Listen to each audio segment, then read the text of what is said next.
This video is sponsored by Rockform. All right, so I just got back from the Steve Jobs Theater where Apple unveiled the Apple Watch and the iPhone, the next generation of those products. But we're going to do an Apple Watch video, and that'll be coming shortly. But in this video, we're going to talk about my hands-on experience. I got to briefly interact with the Pro Max, and the iPhone 15 and 15 Plus. So let's start with the Pro and Pro Max. That's where my interest is. And then we will definitely talk about the 15, but the 15 Pro and the 15 Pro Max, that titanium frame is way better than I could have imagined. Now, if you remember, we did a dummy unit hands-on video, and I said, like, I can kind of feel a difference, but, like, honestly, not really, like, anything crazy or anything to write home about. Okay, after holding the 15 Pro and Pro Max, and also you can see in this frame right here, I'm holding the 15 Pro and the 14 Pro, just holding them in hand, you can definitely feel a major difference in weight and just the rounded corners, this brushed kind of titanium that we have here just feels so much better in the hands. It's like a perfect kind of mix between the design that we have here on the Pro Max, where it is squared off, but it's just rounded enough to where it's not digging into this palm part of your hand. And I think you guys all know what I'm talking about. When you're gripping the phone like this, you can feel it. It's just sharp enough to cause a little bit of uncomfort after long periods of time. I don't think you're gonna have to worry about that with the titanium frames on the Pro and Pro Max. We also had the correct colors for those models, but the names are all pretty simple. You just have titanium white, titanium black, blue, and then this natural color. I don't know how I feel about those colors. They're very monochromatic. The midnight does remind me a lot of the midnight. Well, it's not called midnight. The blue does remind me a lot of the midnight blue from the M2 MacBook Air. So highly recommend that one. I don't know how much of a fingerprint magnet it's going to be. If it's anything like the MacBook, then I might have to, I don't know. I feel like I'm leaning towards the blue. But I also kind of like the natural gray, or whatever it was rumored to be, Titan gray, whatever the name is. It's still the correct color. It's very monochromatic and not nearly as eye-catching as the iPhone 15 lineup, which we'll talk about in a minute. We do have USB-C on both phones, but the iPhone 15 Pro will just be at lightning speeds. The Pro Max will be at USB 3 speed, so that's 10 gigabytes per second transfer with a cable that's sold separately, so you will have to buy that. The next thing that we should talk about in terms of design, obviously the action button. It works perfect. I have had no issues in the brief time of me testing it out. Again, it's all just a super quick hands-on first impressions of it, but I really enjoy it. I like this little screen here that kind of dictates what each one does.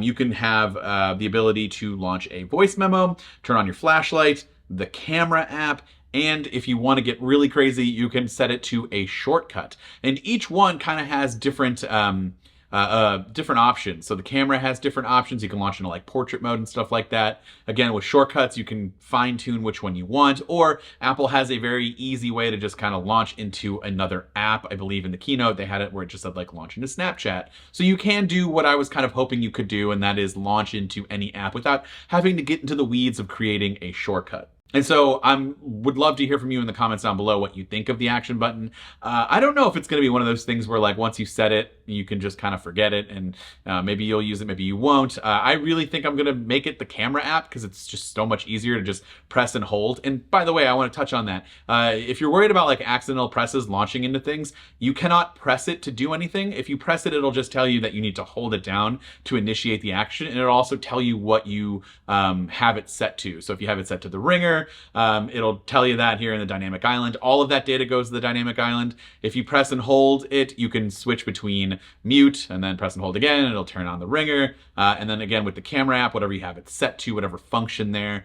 And so you have to press and hold for everything. And so that's good if you think you're going to accidentally press it in your pocket or something. And then we have the cameras for the 15 Pro and Pro Max. There are some upgrades across the board. We have an updated 48 megapixel main camera with a bigger sensor for better low light performance. And you can now capture images in 24 millimeter, 28 millimeter, and 35 millimeter focal lengths. And you can swap quickly between them by just kind of of pressing on the 1x button here, that's your main camera, and it'll swap between that, which is pretty cool. It'll tell you the millimeter, the focal lengths that you decide to choose from. There's also a new ultra wide camera that's a lot better in low light as well. If you're interested in the iPhone 15 Pro, keep in mind the telephoto lens remains unchanged. It's 3x optical zoom. If you go for the bigger 15 Pro Max, that's where you get the new 5x optical zoom and a 120 millimeter focal length. And Apple uses an innovative tetraprism design to enable the better optical zoom. Apple also added improved optical image stabilization to support the feature. So when we tested this, we went all the way from ultra wide to 5x. And it was wild. And then we can go even further with digital zoom. Before it was capped at 15x, and now you can get up to 25x.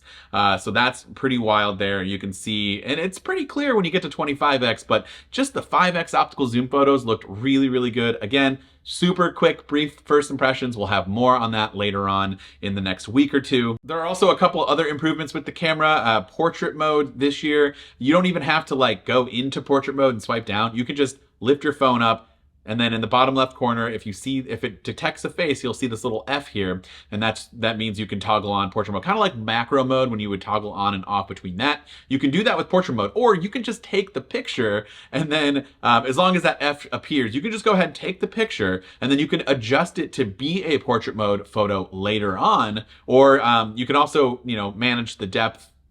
Manage that depth of field there. You can have a lot of bokeh, you can have less bokeh, or you can do depth control, or you can do focus control, sorry. And that's where you would tap on someone's face. So if you want the background to be crisp and your foreground to be blurry, you can do that, or you can do the traditional bokeh where it's your foreground is perfectly and crisp with that background being all smooth and buttery.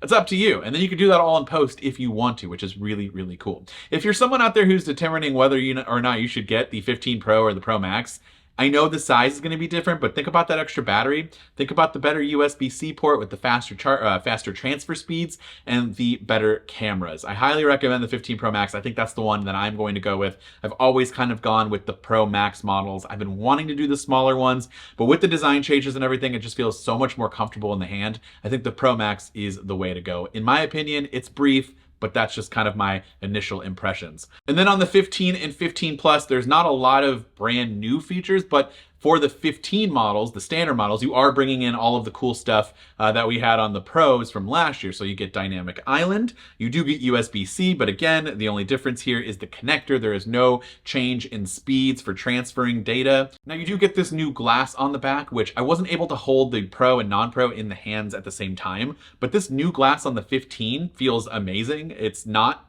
glossy anymore. It's like this frosted glass.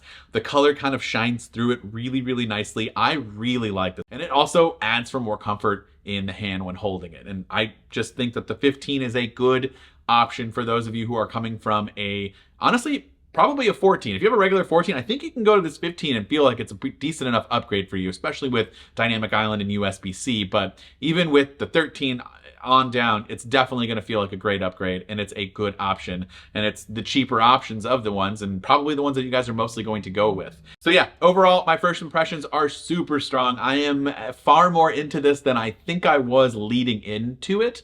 I am a huge fan of the Pro and Pro Max. The titanium really adds just that extra little touch to make it a newer feeling phone. Super excited for USB-C and the cameras. The cameras just look like they're going to be a winner this year, and just continuing to improve on an already solid camera system.